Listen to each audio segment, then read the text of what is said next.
Wow, isn't that animation so cool? Too bad you won't get to see it at all while playing this deck. What? What the fuck? So here's the deck list. So this deck list probably seems very generic, as most Yubel deck lists all look the same. It's only really just a matter of what tech cards you prefer or what skills you prefer. The skill I use in this deck is My Name is Yubel. Basically what this skill does is it allows you to swap out any of the other stages of Yubel from your hand besides the original state, and swap it for any other copy of Yubel from your deck. What makes this skill so good is it means that basically if you have 3 copies of Yubel in your deck, this will now make it so that you have practically 5, because if you ever draw any of the other ones, you can just swap it out and you have a Yubel instantly. This boosts the consistency of the deck up a shit ton, as having Yubel in your starting hand is about a 70% chance going first and an 80% chance going second using this skill. So what do the Yubels actually do? Well, the first Yubel, you don't actually have to worry about any of its card text. All you have to know is that if it is ever destroyed, including in your hand, you can special summon the second stage. The second stage of Yubel is Yubel Terror Incarnate, and this card has 4 effects. The first, it can't be destroyed by battle. The second, if your opponent ever does decide to battle it, they will take damage equal to their monster's attack. The third, at the end of your turn, it will destroy every single monster on the board except itself. And lastly, if it is ever removed from the board, it will special summon the third stage of Yubel. This stage of Yubel is probably going to be the one you use the most, and it's probably the most useful anyway. Main reason for this is, since it can't be destroyed by battle, it's already pretty hard to kill, plus since it has an effect where if it is destroyed and brings out the next copy of Yubel, no one really wants to kill it anyway. Plus, since it destroys your own board, it can destroy Phoenix, which we'll talk about a little bit later on, which can create a board state where basically your opponent can't have any monsters or any spells and traps. But if your opponent does decide to remove it from the board, this will bring out Yubel the Ultimate Nightmare. What Yubel the Ultimate Nightmare does is similar to the previous stage, it can't be destroyed by battle, and if it ever decides to battle one of your opponent's monsters, your opponent will take damage equal to their monster's attack. This will also destroy your opponent's monster. So that's what the Yubels do, but to summon the Yubels we use the Fire King archetype.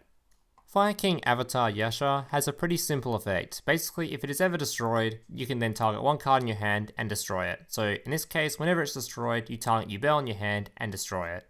It also has the added effect of if ever a Fire King monster is destroyed on your board, you can then special summon it from your hand. The other monster you're going to be targeting with Yaksha's effect outside of Yubel is Sacred Phoenix of Nephthys. What this card does is if it is ever destroyed by a card effect, during your next standby phase, it will be resurrected back to the board, and it will destroy every single spell and trap card on the board. So this is what I spoke about earlier with the second stage of Yubel. If you have the second stage of Yubel out and Phoenix, it will create an infinite loop where at the end of your turn, you will destroy Phoenix, send it to the graveyard, bring it back, it will destroy every single spell and trap card, you can swing with it, do whatever you want with it, at the end of the turn, it will be destroyed again, sent to the graveyard, brought back, and the loop will continue. The other card you're going to be using to destroy cards in your hand is Fire King Island. Fire King Island has 2 effects. The first, if you control no monsters, you can special summon one fire, winged beast type monster from your hand. You won't be using this effect very much, and basically it only targets Phoenix. The second effect of this card, and the effect you'll be using the most, is that it will allow you to destroy one card in your hand, so Yubel or Phoenix, and add one Fire King monster from your deck to your hand. Keep in mind this card has one major flaw, and that is if it is ever destroyed, it will destroy every single monster you control with it. So specifically with Phoenix, when you destroy Phoenix and send it to the graveyard using this card, when Phoenix comes back, since Phoenix destroys all spell and traps, this will destroy Fire King Island and destroy Phoenix again. So although Phoenix will come back again, you will have to wait an extra turn to use it if you destroy it using Fire King Island. Plus, this will also mean if you have a Yubel on the board, you will kill off your own Yubel and you'll have to use a later stage. The final Fire King monster in this deck is Fire King Avatar Barong. So this card has 2 effects. The first, if a Fire King monster on your side of the field is destroyed, you can special summon him from your hand. The second effect is, if he is ever destroyed by a card effect, during the next standby phase, you will add one Fire King monster from your deck to your hand. So the main reason this card's in the deck is, during Yubel's second stage, you don't really want to be using your other Fire King monsters other than this one, because you are going to be destroying your own monsters. So unless you have a Yubel or another Phoenix in your hand or something you actually want to kill, you're just going to be destroying your own monsters for no reason. So if you use this card, at least when it gets destroyed, it will replace itself with another Fire King monster. Also, Fire King Island requires you to have monsters in your deck to use its ability, so if you have only 3 Fire King monsters in your deck and don't have the copy of this guy, Sometimes you'll find you'll run out of cards to use and you won't be able to destroy cards in your hand. The rest of the cards in this deck are purely situational and preference. The cards I like to use are Forbidden Dress, Treacherous Trap Hole, and Sphere Kuriboh. What Forbidden Dress does is it's a quick play spell that you can target one monster on the field. Until the end of the turn, that target will lose 600 attack, but cannot be targeted or destroyed by card effects.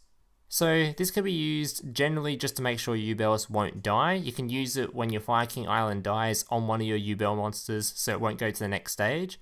It can also be used when your opponent targets one of your monsters to make sure it won't die, or even be used before your opponent will target it so that they can't target it.